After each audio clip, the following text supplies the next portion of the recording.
Camarãozinho aí. Ao vivo. Olá, amigos da Velap, tudo bem com vocês? Estamos aqui ao vivo a mais uma live, cirurgia, churrasco e cerveja. Hoje eu estou aqui da minha casa, Rodrigo está lá de Salvador. Rodrigo foi no Congresso Brasileiro de Hérnia lá em Salvador. Vai trazer muitas informações de atualização para a gente sobre as hérnias da parede abdominal. E aí, Rodrigo, boa noite. Boa noite, Dácio. Boa noite, meus amigos da Velap, agora em definitivo, né? Isso. A gente testando também uma plataforma nova aí, uma forma diferente de fazer a live. Espero que vocês gostem e comentem aí pra gente o que vocês estão achando, como é que tá sendo, tá? Se tá legal, se o áudio tá bom, se o vídeo tá bom. Isso aí. Rodrigo, e nosso brinde, Rodrigo? Você tá doido? Um brinde, né? Pra nós, aí. Um brinde. Agora eu tô aqui com a minha tradicional cervejinha. É isso Nossa aí. live, Saúde. cirurgia, churrasco e cerveja. Saúde pra todos. Saúde a todos. Hoje o churrasco tá um pouco diferente por aqui. Hoje é dia de camarão, ó. Nossa senhora. Camarão empanado no coco, com molho de pimenta. Coisa boa, hein? Beleza. Nordeste é isso mesmo, tem que comer camarão até enjoar. Bahia não tem jeito, né? Não tem jeito, é isso aí. Então, Rodrigo, como é que tem sido esses dias aí? Uai, o congresso começou hoje, cedo. Já e tem um formato um pouco diferente dos outros congressos, né? Ele é um congresso que ele é muito denso, então tem muito conteúdo em poucos dias, então não tem muito tempo de enrolação nem nada, né? São bastante rigorosos com horário de começar, horário de terminar. E tem algumas coisas interessantes que eles fazem, você que gosta muito aí, né? Eles fazem um UFC aqui dentro da... Igualzinho o UFC. UFC? É. Ué. Só que aqui chama UHC, Ultimate Hernia Combat. Ah, sim. Então, ele vai, por exemplo, assim, primeiro módulo do dia foi sobre hernia inguinal, né? A hernia da virilha. Aí veio 2 cirurgiões renomados do tratamento das hérnias, um para defender a técnica laparoscópica e o outro para defender o Liechtenstein. E cada um vai defender seus pontos ali, vai debater até chegar. Então, assim, um apresenta um tempo, outro apresenta um tempo, depois o outro responde. É tipo um debate político mesmo, assim, igual a gente vê na coisa. Certo. Defendendo seus pontos, e com réplica, treca e tentando derrubar o outro. E tem no final um aplicativo que a gente entra e a plateia toda vota quem que ganhou. Certo. Então é dos mais legais. Bom demais, Inclusive essa primeira aí foi assim, foi uma coisa muito interessante, porque a gente fala muito de vídeo de laparoscopia e tudo, mas foi muito interessante ver o colega que estava defendendo a técnica aberta, né? E o grande ponto dele é o seguinte, talvez seja a cirurgia mais fácil de ser reproduzida, né? Certo, não, com certeza. Isso com relação à laparoscópica não tem dúvida, né? E quando ela foi pensada para ser feita, conforme a gente já fez, inclusive, né? Com anestesia local. Para ser uma cirurgia ambulatorial da pessoa ir embora no mesmo dia. A técnica aberta permite isso, né? E o ponto que ele defendeu também foi no caso, assim, de pacientes graves, hérnias grandes e tal, e que a gente, na verdade, quando passou para a parte laparoscópica da defesa aí, conforme a gente também já vem falando nas nossas lives, os limites da laparoscopia estão avançando cada vez mais, né? Sim. Então, são cada vez mais hérnias que não eram indicadas de ser feitas por laparoscopia, hoje já podem ser feitas. Com certeza. Não só a hérnia, né? Qualquer tratamento a gente tem cada vez expandido mais os limites, né? Isso. Inclusive, assim, uma coisa das mais interessantes foi o seguinte. Eles colocam lá, por exemplo, um caso de urgência, né?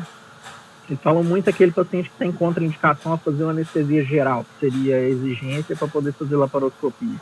Certo. Você que também trabalha na urgência, tá no pronto-socorro aí também. Uma coisa é verdade e um argumento que um colega usou lá, né?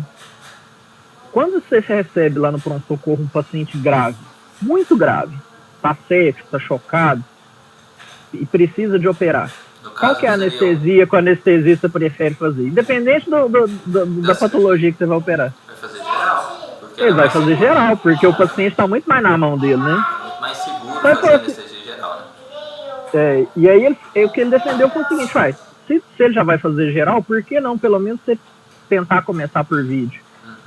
Mesmo que seja um encarceramento, você já vai poder visualizar melhor a cavidade, vai poder fazer tudo, né? Então, por que não a laparoscopia? Eu achei isso muito interessante. Talvez uma das primeiras coisas que me chamou a atenção. É verdade. E depois dessa mesma, nós tivemos um outro debate nesse mesmo módulo também, falando sobre o TAP e o TEP. Né? A cirurgia, que a gente já comentou também em outra live, a cirurgia que a gente não entra na cavidade, que é o TEP, e a cirurgia que a gente entra e promove uma abertura do peritônio, né? A gente passa para dentro da cavidade para depois sair dela de novo. Certo. Né? Que eu prefiro, então, inclusive, né? E assim, realmente, a questão do TAP, talvez da laparoscópia, que é a cirurgia que você deve aprender primeiro. É a cirurgia que você visualiza melhor, a cirurgia que você faz melhor, que você entende melhor a anatomia, né? Mas o TEP, ele traz vários benefícios. A gente já estava comentando antes aqui da live, que principalmente a não fixação da tela. A gente sabe que se a gente escolhe um grampeador, ou se a gente escolhe uma tela autofixante, ou cola que seja, qualquer coisa assim, a gente vai ter um custo inerente a isso. Certo. Né? E isso muitas vezes impede da laparoscopia ser feita, principalmente no SUS, ou pacientes que não têm condições, pacientes particulares. E o TEP seria uma alternativa interessante para isso. Você consegue fazer uma boa correção e não precisar preocupar em fixar a tela. Sim. Né? Então é uma coisa bastante interessante. Obviamente que o TEP demanda maior tempo para você aprender, maior curva de aprendizado, mas depois de sistematizado e bem feita, ele funciona tão bem quanto, né, o TAP. Enfim, esse aí eu não consegui chegar à conclusão de quem ganhou, para falar a verdade, porque você sabe que eu gosto do TEP, eu quero melhorar os nossos TEPs, a gente fez já vários com sucesso, mas é aquela cirurgia que a gente ainda não se sente 100% confortável como a gente se sente assim em casa no TAP, né? Tá tudo na mão. Tá. Eu ainda não sou convencido dessas vantagens serem tão importantes assim, sabe? São vantagens, lógico, mas não é tão... não tem tanta importância no resultado final da cirurgia. Por isso eu ainda prefiro o TAP pela minha, mesmo igual a gente falou, né, pela minha maior familiaridade com o TAP, a técnica que eu aprendi primeiro e que eu tenho mais familiaridade mesmo. A coisa interessante que você falou, né, que lá naquele primeiro debate que teve, que é justamente o que a gente fala aqui desde o início, né, a hérnia laparoscópica, ela não é fácil de ser aprendida, é uma cirurgia difícil, é uma cirurgia que tecnicamente é difícil de ser feita. E isso às vezes dificulta realmente que ela seja a reprodução dela por outros profissionais, né? Claro que depois que você aprende, que você pega as manhas do negócio, é bem tranquilo, é um procedimento que a gente faz com maior tranquilidade. Mas para aprender essa técnica é uma curva muito mais demorada do que para aprender uma cirurgia de vesícula, por exemplo, né? Então isso dificulta realmente essa técnica ser expandida para todos os cirurgiões, todos os lugares do Brasil. Mas eu acho que tirando esse empecilho, a partir do momento que você tem a técnica, que você tem condição de fazer, acredito que não tem dúvida da superioridade com relação ao intestino tradicional hoje em dia. Né? E assim, sem comparar com a dor, né, pós-operatória, isso não tem o que ver. Certo. Acho que já... Claro que foi argumentado também que muitas vezes eles comparam a dor pós-operatória na cirurgia de Liechtenstein com pessoas que não seguem a técnica correta, né? Quer deixar sem intenção. Então, toda aquela técnica correta de você evitar uma dissecção traumática do cordão espermático, né? Secar o mais atraumático possível, não promover tensão, não ficar dando ponto ali, Para fixar a tela, preferencialmente dá poucos pontos e com fios absorvíveis, né? Fazer o overlap de tela para frente do público também, mesmo na Liechtenstein, para evitar a recidiva, que é um problema que é um pouco maior, apesar de ser muito próximo, né? Ainda é um pouco maior do que na cirurgia por vídeo. Agora, a grande vantagem é que nós temos 3 buracos ali, né? 3 locais para ter buraco ali na região da virilha. E só na cirurgia por vídeo eu tenho possibilidade de corrigir os 3 ao mesmo tempo. Certo. Então isso realmente é uma coisa muito interessante. Rodrigo, você tocou num ponto aí que eu tenho curiosidade, quero saber o que falou aí sobre a taxa de recidiva da técnica laparoscópica. Tem estudos já mostrando essa taxa? Ela realmente é menor do que a Liechtenstein tradicional? Convencional? Então, assim, se você for pegar os estudos bem feitos, né? Com pessoas que seguiram a técnica correta, a recidiva ela é muito semelhante. Não muda tanto da laparoscópica para a cirurgia aberta. O que vai mudar realmente é a dor, né? A dor, a recuperação mais rápida e tudo. Colegas mostrando aqui que pacientes com 6 dias de pós-operatório estava trabalhando já. Obviamente pacientes que não fazem serviço braçal e tudo, né? Pacientes que com 14 dias estavam fazendo atividade física já mais intensa, pedalando. Isso é uma coisa que eu ainda tenho receio de autorizar meus pacientes a fazer, e a gente precisa de ter mais isso em congresso mesmo, a gente ter essa documentação para a gente criar coragem, né? Mas eu tenho muita vontade mesmo de cada vez mais liberar a atividade física para os meus pacientes mais rápido. Foi debatido sobre isso também? Uma coisa que essa você vai gostar, do TEP. O meu fone de ouvido, ele perdeu uma borrachinha aqui, tá caindo. Vocês vão ver eu mexendo no ouvido aqui, porque senão eu não consigo colocar o microfone. O colega, até que veio falar do TEP, né? Colocou uma questão muito interessante. Ele já tem uma rotina e uma experiência grande de fazer a cirurgia de TEP com anestesia loco-regional, né? Então ele demonstrou num vídeo lá e nas experiências dele, ele fazendo o TEP com hack anestesia e maior ainda. Ele demonstrou num vídeo ele fazendo um TEP com anestesia do quadrado lombar, que é uma anestesia loco-regional. Ele terminou a cirurgia, o paciente estava com a sedação muito leve, o paciente levantou da mesa cirúrgica e saiu andando da sala cirúrgica. Nossa. No TEP. O TAP então você vê assim, não?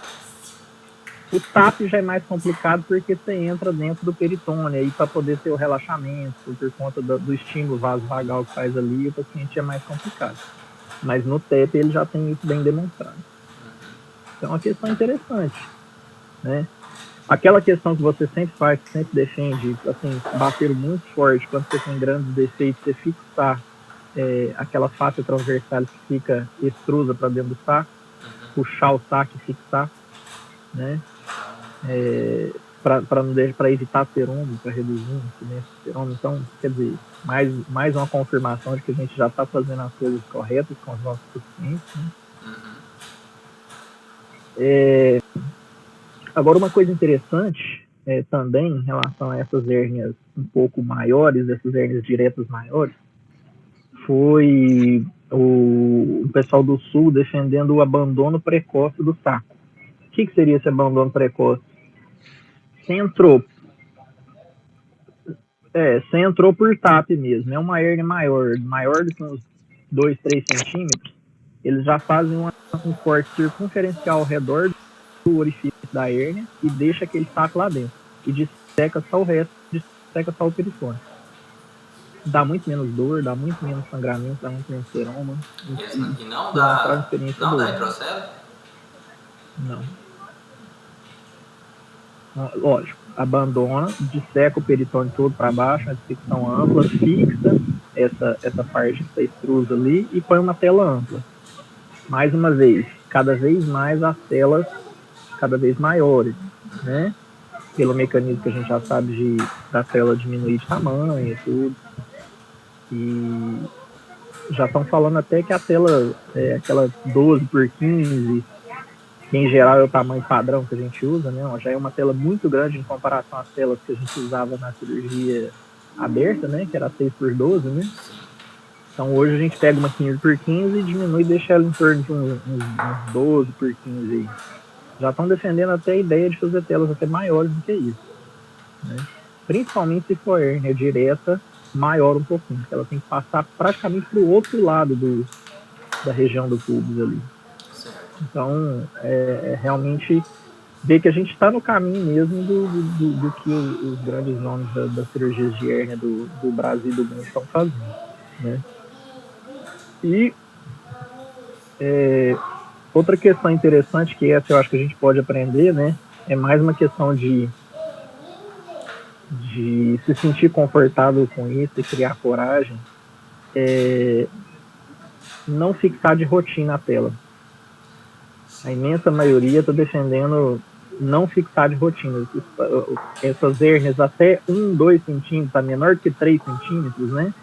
Principalmente as hérnias indiretas ou femorais, evitar fixar a tela de rotina.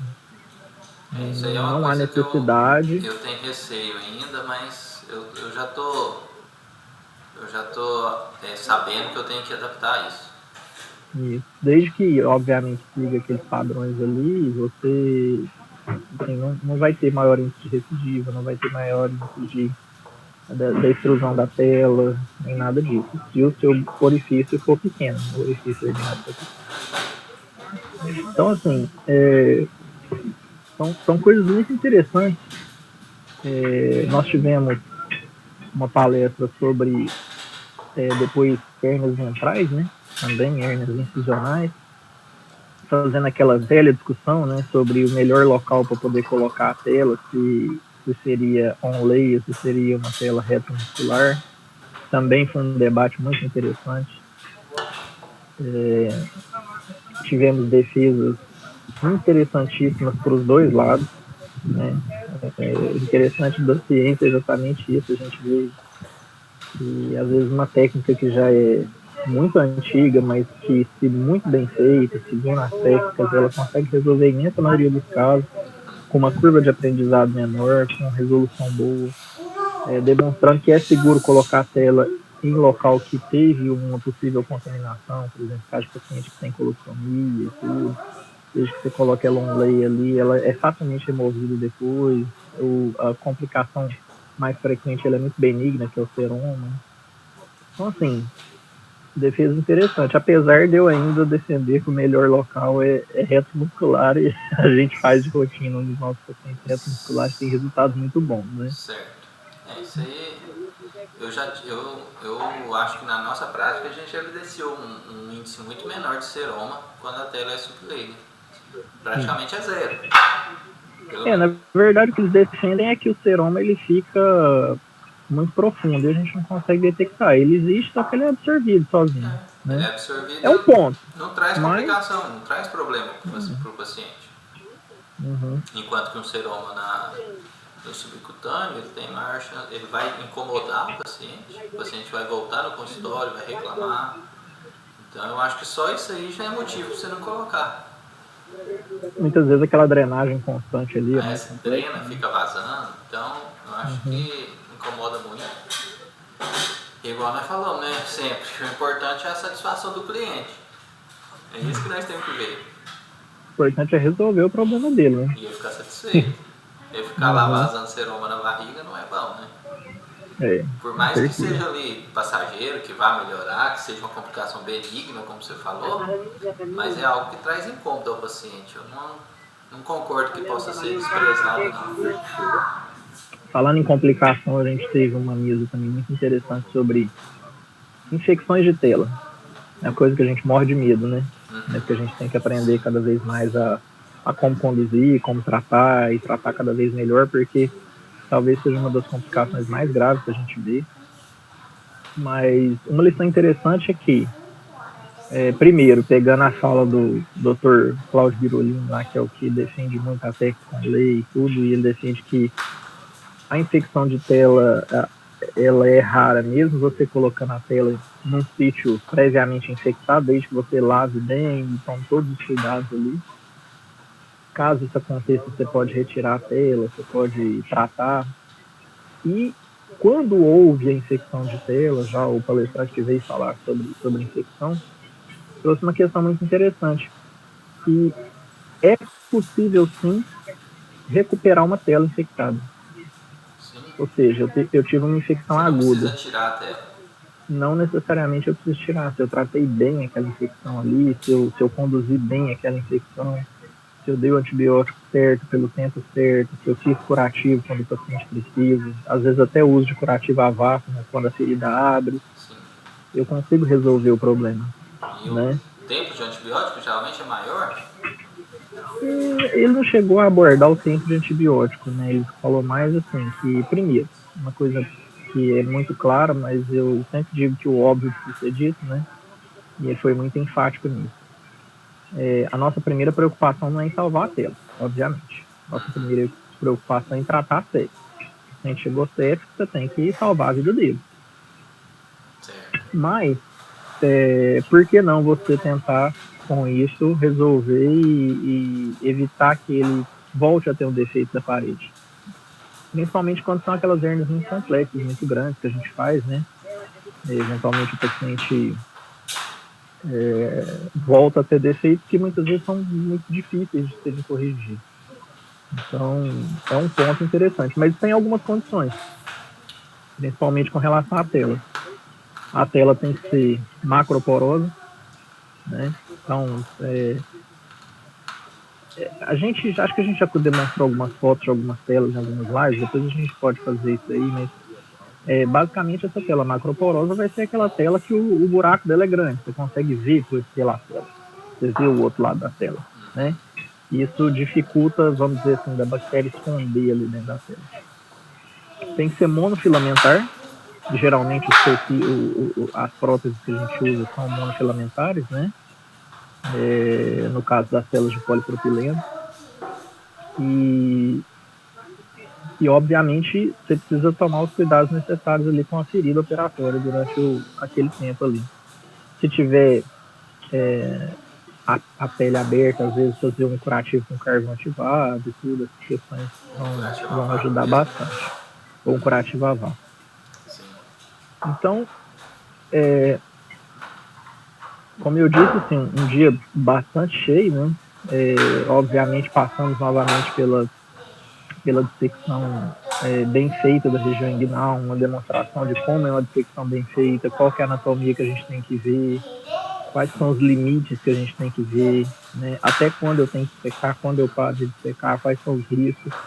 Isso já é um pouco chover no molhado para a gente faz isso já de rotina, mas nunca é demais relembrar, porque são as coisas que são de padrão ouro para nós, né? São pontos cruciais da cirurgia, né? Não tem como Os você fazer uma cirurgia bem cirurgia. feita se não for bem feita. E é o que a gente fala sempre sobre padronização, né? Não adianta você fazer uma bem feita, você tem que fazer todas bem feitas, certo, né? E eu acho que para mim uma que mais me marcou enfim, nós tivemos também uma conferência sobre hérnia do esporte, né? É uma hérnia que a gente pode ainda fazer um comentário um pouco maior e tudo sobre ela, talvez até uma live específica para ela, a hérnia específica de esportistas, de atleta de alto desempenho. E talvez a palestra que mais me marcou, que eu acho que é uma coisa que a gente sempre fala, né? A gente que trabalha com parede abdominal, que trabalha com cirurgia geral, tem uma dificuldade muito grande de aceitar quando as pessoas banalizam a cirurgia da parede. Tipo assim, é só uma hérnia, é só uma herninha, a gente costuma brincar, né? Ô Gê, põe ela no seu quarto de televisão. E Aí o que acontece? O palestrante que foi comentar sobre isso foi o David Chen, um cirurgião de parede dos Estados Unidos, né? Certo. E ele fez uma palestra extremamente interessante e que me marcou em alguns pontos. Que é basicamente o seguinte: tá, é só uma hérnia. Até não ser só uma hérnia. Isso. Você até postou lá, né? Todo mundo faz, Você todo mundo postou quer lá no pôr a Instagram. mão, todo mundo faz de qualquer jeito, né? Quem me acompanha no meu Instagram pessoal viu que eu fiz essa postagem lá. Mas assim, o paciente não é só uma hérnia. De trás de uma hérnia tem um paciente por inteiro. Por isso a cirurgia tem que ser individualizada, tem que ser mais bem feita possível. E por trás de um paciente tem uma família, tem história, tem um monte de coisa que não podem ser desprezadas, né? É o que a gente comenta, é muito diferente a gente operar, por exemplo, um contador que trabalha bem no escritório e a gente operar um esportista, ou a gente operar um trabalhador rural que vai fazer esforço, pegar peso, muitas vezes que não tem um suporte familiar para poder fazer as atividades dele do dia a dia. Isso dá E para tudo mudar, isso tem que ser inclusive, levado o em tipo conta. de tela e o tipo de técnica que vamos usar, né? Exatamente. Sempre procurando o melhor, não para nós, né? O melhor para a hérnia dele, mas o melhor para ele. Né? Essa questão de subestimar procedimento, eu também sou muito contra isso. A gente vê muito pessoal falando a respeito da hérnia, a respeito da vesícula também, né? Ah, não, só uma cirurgia de vesícula, uma vesiculinha lá, vesiquinha, e aquele negócio. Até dá errado, né? Dá até arrepio a hora que escuta, principalmente lá, nossa, residentes, lá na medicina mesmo, né? Os residentes mesmo às vezes fazem muito esse tipo de brincadeira. E realmente não pode brincar. Isso é uma coisa muito séria. Cada cirurgia é uma cirurgia, cada paciente é um paciente. Isso aí a gente tem que ter muito cuidado com isso. Muito mesmo. E é o que a gente fala, assim, deu problema. A gente tem frases clássicas de mestres nossos, né? Até o paciente ter uma complicação, ou até você operar o paciente, o problema é dele. Depois que você operou, o problema é seu, né? Com certeza. Então, é uma maneira meio que a gente tem de ressaltar a importância da gente sempre valorizar o nosso paciente da melhor forma possível. Mas assim, enfim, ainda tem mais 2 dias, teve várias outras coisas, teve apresentação de material das diversas empresas, muitas que a gente já conhece, já trabalha, né?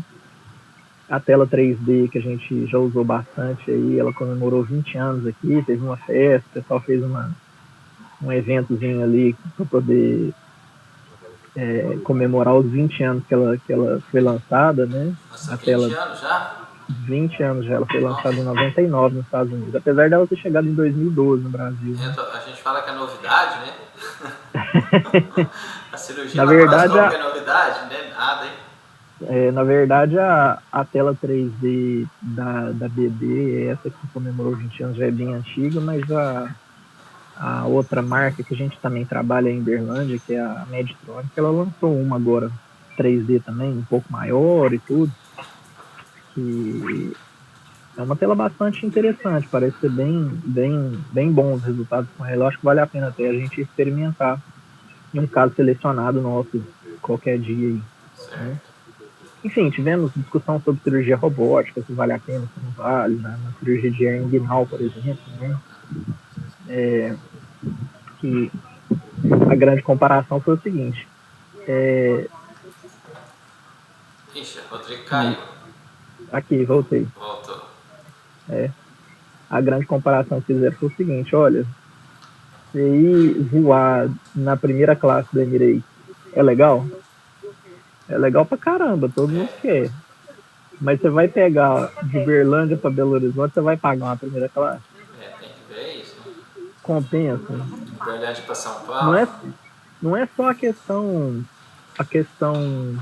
financeira por si só. Eu digo assim, porque o paciente A dá conta de pagar e o paciente B não dá conta de pagar. É porque custo importa. O custo de saúde importa, mesmo que não vá sair do paciente, vá sair do governo, vá sair do plano de saúde, vá sair do hospital, ou de quem vai arcar com essa conta. Isso é importante, É. né? Porque faz diferença. Eu acho que a gente ainda vai fazer hérnia robótica. Hoje não, Sim. mas daqui uns anos a gente vai fazer, porque o robô vai baratear. O robô vai na passar, verdade, o custo dele vai passar a ser um custo um pouco maior que o custo da laparoscopia. A ponto de as vantagens justificarem a escolha do robô. Mas por enquanto, realmente, não é uma coisa que se justifica pelo custo atual. Né? Na verdade, eu acho que talvez algumas hérnias que hoje a gente não indica por laparoscopia, pela limitação que a laparoscopia tem de movimentação e tudo, né? Com o barateamento a gente vai conseguir oferecer isso para mais pacientes. Porque não adianta, como é que a gente vai oferecer hoje uma cirurgia que o paciente vai ter que tirar 15, 20 mil do bolso dele? Oferecer isso de rotina no consultório. Isso não é a realidade nossa. Nós moramos num país de terceiro mundo ainda, infelizmente. Então, e outra, mostraram um gráfico que mesmo nos países desenvolvidos, eles estão diminuindo o uso da cirurgia robótica para algumas hérnias. Porque foi aquele boom, todo mundo querendo usar e tudo, né? Mas era muito E eles viram para que desenvolver o conhecimento, né?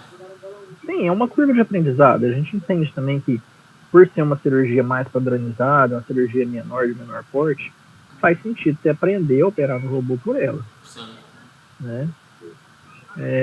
Mas, até que ponto, né? Vale a pena. Por exemplo, um questionamento que eles colocaram, eles falaram assim, a gente está fixando cada vez menos as células. Isso já está fato consumado. Cada vez menos o robô a gente está fixando. Ajudar mais. Só que quando você vai fazer a mesma cirurgia no robô, por exemplo, você vai trocar um TAP por um ARTAP, que é um TAP robótico. No TAP, muitas vezes você não ia fixar, você ia fixar em um ponto ou 2 pontos só. No robô, você vai dar uns 4, 5 pontos ali. Porque é gostoso dar ponto no robô, porque todo mundo quer dar ponto, que é fácil, que é muito legal dar ponto no robô. Mas você não tá trazendo será vantagem. Que a gente não está fazendo mais mal do que bem? Né? Enfim, são pontos ainda que não existem verdades. Eu acho importante deixar claro para o nosso público isso daí. A ciência é assim, a ciência evolui. Amanhã sai um trabalho mostrando que outra coisa melhora, mostrando que uma coisa vai mudar assim e tal. Tem novidades que vieram de uma forma avassaladora e foram completamente abandonadas, né? Você vê, pouca gente hoje faz single port, que é operar com portal único. Porque é ruim, é uma cirurgia ruim para a maioria dos casos. O tal do Note, você lembra quando saiu o tal do Note? O Note foi uma febre. Gente, não, né? Mas assim, não foi completamente descartado, porque você pensa bem, hoje cirurgias transorificiais, até ressecção de tumor, você tem acompanhado bastante aí, o pessoal da PROF também lá na medicina e tal, né? E o desenvolvimento de algumas técnicas transorificiais vieram da experiência do Note. Talvez você não está operando uma vesícula pelo reto, mas um tumor do cólon esquerdo, por exemplo, ou até do reto, você está fazendo de uma forma muito mais brilhante do que se fazia antigamente. Né? Então, a tecnologia é assim, ela vem, obviamente ela vai encontrar os seus pontos de vantagem e desvantagem e a gente vai ter que aprender com isso. Nós estamos participando do processo. Conhecimento nem sempre vai ser linear, né?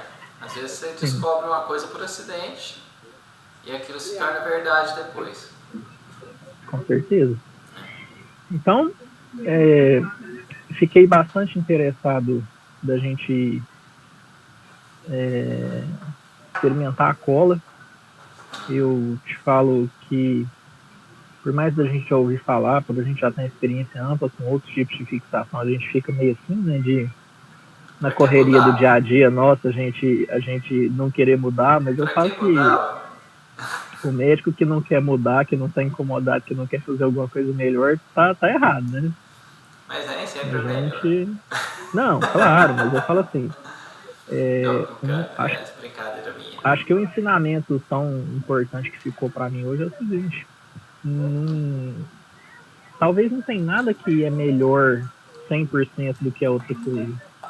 Tem aquilo que é melhor para o seu paciente. para aquele paciente, para aquele caso específico, às vezes o que vai ser melhor para ele é um lei aberto. E você tem que saber fazer ele muito bem. Para outro paciente, talvez vai ser um ETEP, ou vai ser um TAP robótico. Você tem que saber fazer também. Até para você, quanto mais armas você tem na sua mão, melhor você vai saber escolher aquela que vai resolver melhor o seu problema, né? E graças a Deus, assim, uma coisa que eu tenho orgulho da nossa equipe é esse ponto, da gente estar sempre procurando melhorar, né?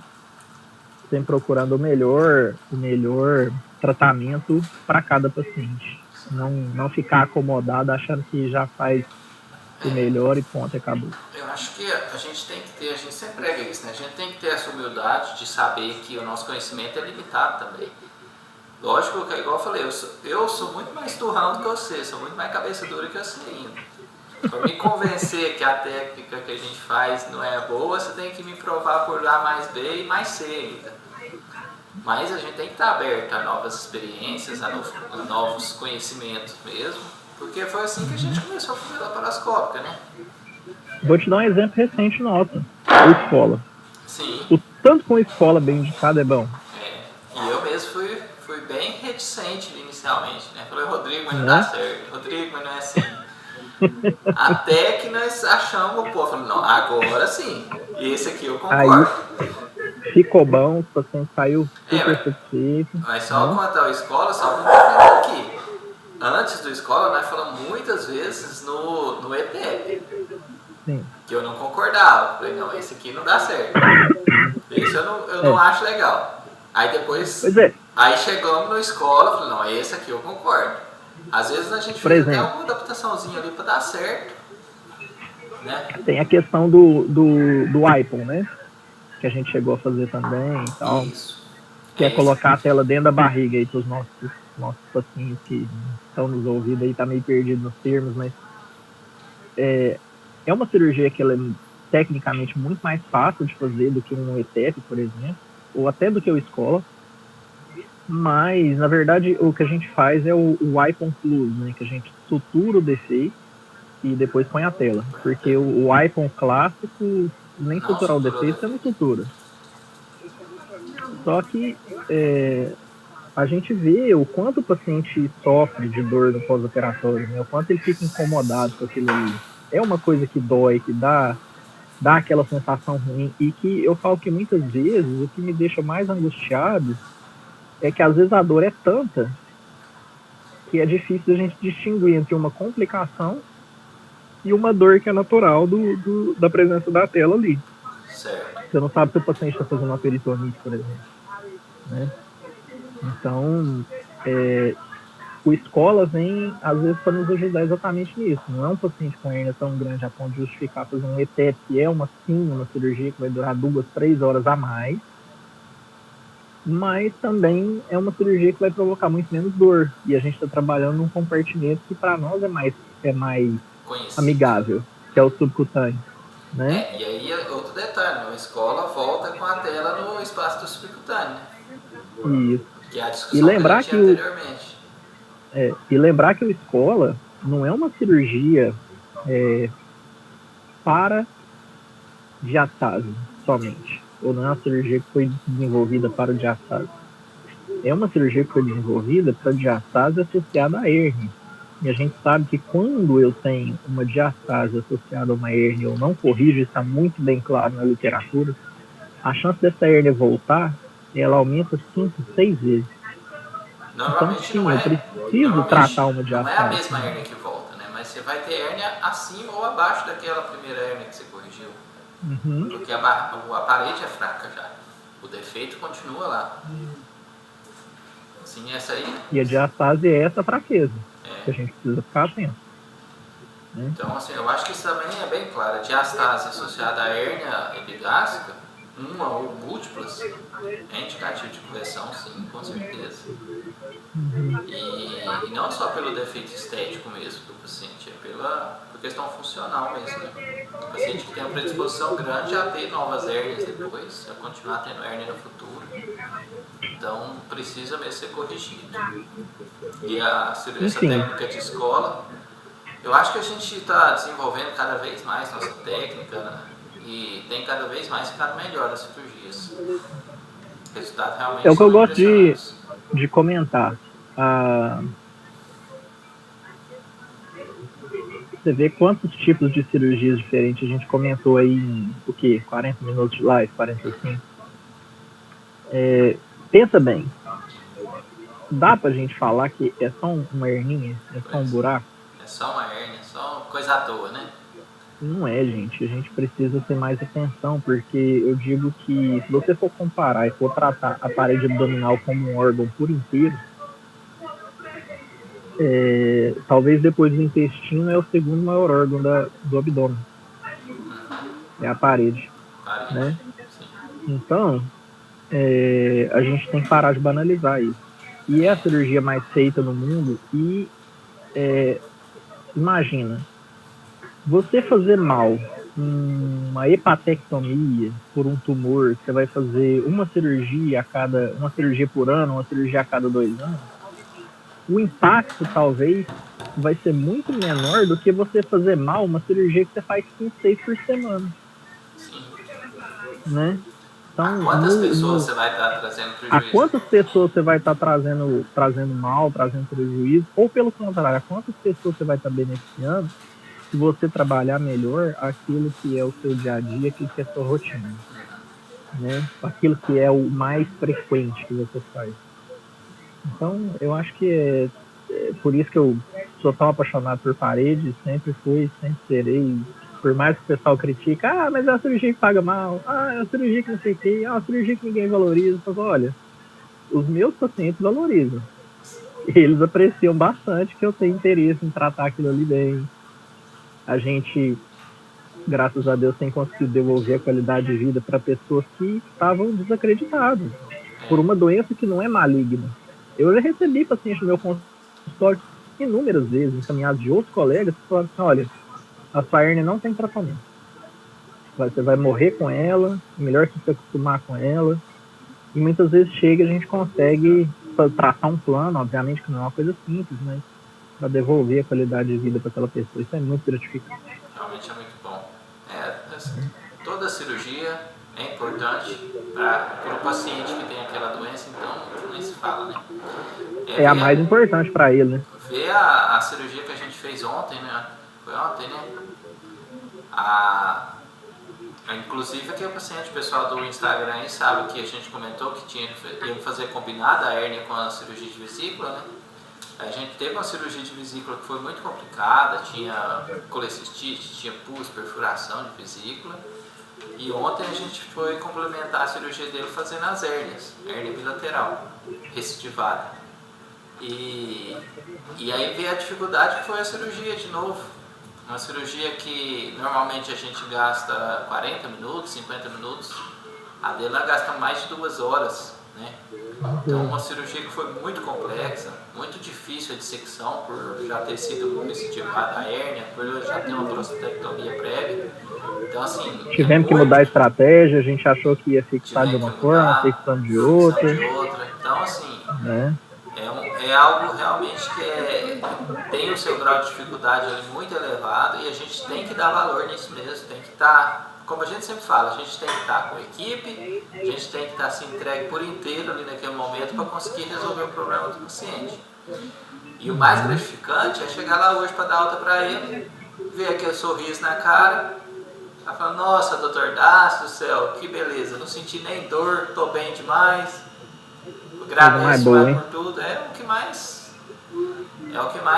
paga a gente, o maior pagamento que a gente recebe é esse. É muito gratificante ter esse reconhecimento dos pacientes e fruto desse serviço que a gente presta, tentando cada vez mais trazer um serviço de excelência, né? Com certeza. Bom, é só o primeiro dia do congresso. A gente pode comentar mais depois sobre as atualizações que tiveram. Semana que vem a gente fala mais sobre na próxima live, né? Espero poder voltar melhor do que eu já estou, né? E continuar melhorando a cada dia mais. E aí a gente vai, assim que a gente pegar as últimas novidades aqui do congresso, a gente vai passar para todos aí. Certo. certo? Certinho, Rodrigo. Pois é. Tá... Tem algum comentário aí que você quer dar uma lida? Você tá com pressa de ir embora? Não, eu tô preocupado porque eu tô sem tomada aqui por perto e minha bateria tá quase acabando. Aham. Não, então nós podemos encerrar. É porque eu vim fazer a live aqui na beirada da piscina ali, eu não sei se o pessoal tá conseguindo. Mas tem piscina aí? Tem piscina. Que isso, você vai lá dar o nadinho depois?